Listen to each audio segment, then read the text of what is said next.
What's up, guys? I've been getting tons of requests for how I record my bass and how I mix it, and most especially, how do I get it to pop through a cell phone, which is what everyone watches on nowadays. Recording was a huge learning curve for me, and all you really need is just a couple steps, a little bit of gear, and then you're gonna be ready to go.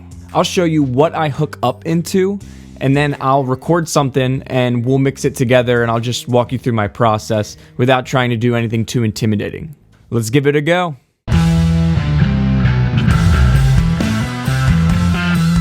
So I'm going to show the examples today on my Fender Jazz bass. This is a great all-around bass. It has an excellent slap tone, fingerstyle tone, both aggressive and if I switch to the bridge pickup. So what I do is I take my bass and then I plug it into a compression pedal. Any compression pedal is great for recording. It really tames those highs, boosts those lows. I use specifically the Darkglass Hyper Luminal compressor. I really like this one, but I really think it's such a good tool for recording. So definitely look into that if you want to shape your sound. Speaking of sound, it's so important to get a good tone before you record. So many bassists I've heard struggle in post-production because their raw DI tone is brutal. Like, put in the work to sound as good as you can before you tamper with it. And then I run it into my amp. I use the Aguilar Tonehammer 500. Great amp, I love Aguilar. The amp is great because I can really have control of my EQ. I'm just going through the amp head and I'm taking the direct input, and then that's where it goes into my interface. I'm using the Scarlett 18i20. It has a lot of inputs. There's way simpler interfaces out there. Anyone will work as long as you can plug your bass in. Then your interface goes into your computer, and whichever digital audio workstation or DAW you use, that's where you'll record from. I use Logic. There's tons out there. But then you're good to go. I do not have a crazy setup just to get started. Bass, compression pedal, into my amp and into my interface. Then we're ready to record on the computer. Let's track two things, and then I'll do it in two different styles, like slap, fingerstyle, and we'll mix it, and then I'll show you what I do in post.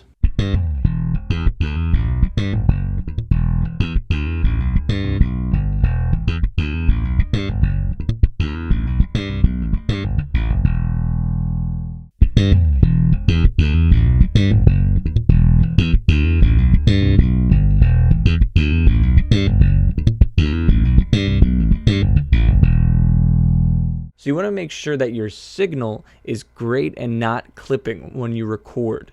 None of these audio waves are crazy. I have the slap here and then the fingerstyle.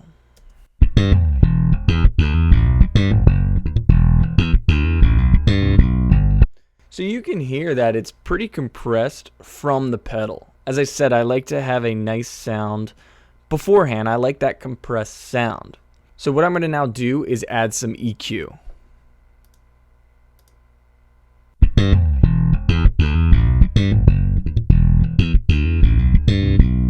I like to scoop the mids, especially when I'm slapping. It definitely gives it that more pure sound. Listen to the difference.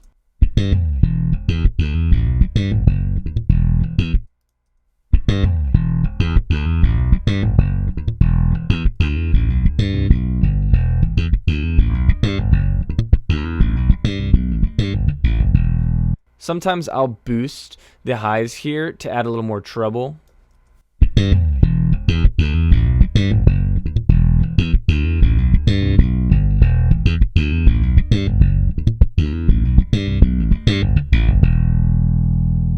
But not much. That's usually all I do with EQ. Sometimes you find the bass is a little lacking, you can boost and cut here, but I really don't like to do much. So the next thing I do is I add compression. So I already had a compression pedal, so when I pick this, I want to be careful with compressing it too much. My favorite one I like to pick is the Vintage FET. So it gives it that slammed sound. So what I do is I toggle this limiter on to about -1 or 2. I turn the knee all the way down. And then I try to keep this needle around -5. I don't want to go past it. I heard this is a sweet spot.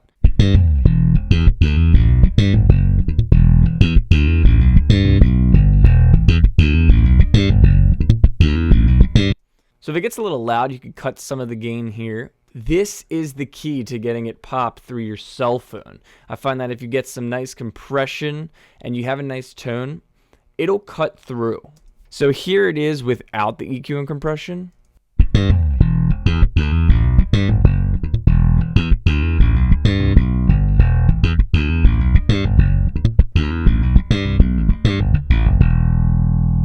And here it is with.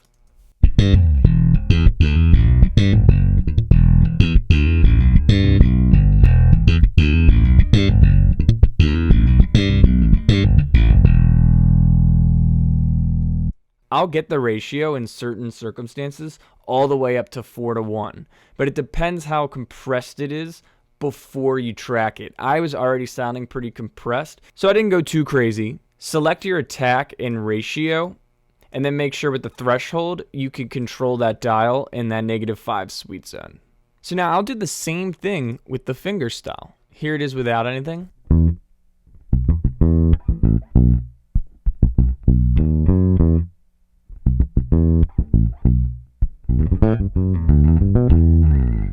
Oh man, now the more I hear this, my pedal has already really compressed my signal, so you want to be careful again with too much. I really could get away with just EQ.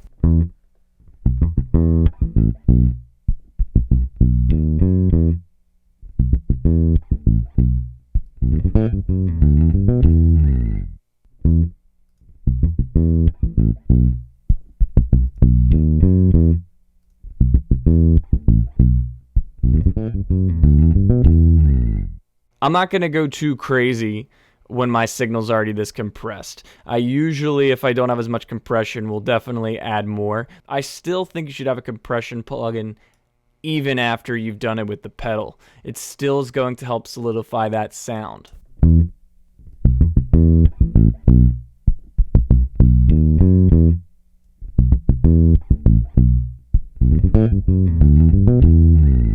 If you go too hard, it'll sound like you have a phaser pedal. You don't want that. So pretty much that's all I do is I scoop the mids, I add some compression. Then the final thing I do is in the stereo out, I add a limiter. What adding a limiter does is it's going to boost our overall volume and pretty much master it. A very quick way of, quote, mastering. So what I do is I use the adaptive limiter, and then I will check. I'll play back my audio.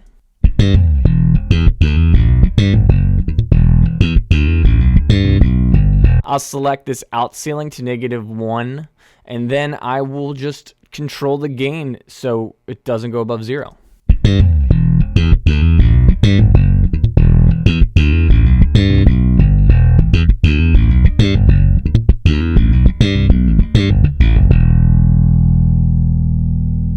That's pretty much what I do. I bounce it, I export it, and then I match it with my video. That could be another video if you guys wanted to see how I create reels and YouTube videos and just the editing part.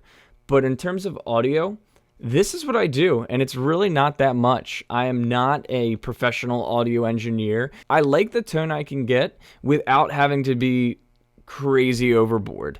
It's definitely a learning curve, as I said, and it's definitely going to take you some time to hone in on your sound, but I pretty much scoop the mids, add some compression. If I already sound kind of compressed from the pedal, I'll take it easy on the compression, but if I don't, I'll get all the way up to that 4:1 ratio, and I'll really push it. Let me know if you guys have any questions about this. I have never showed my workflow before, and it's kind of fun. So if you have any questions, I've been there before if you're struggling, so just reach out. I'd love to help out, and I will see you guys next time. Peace!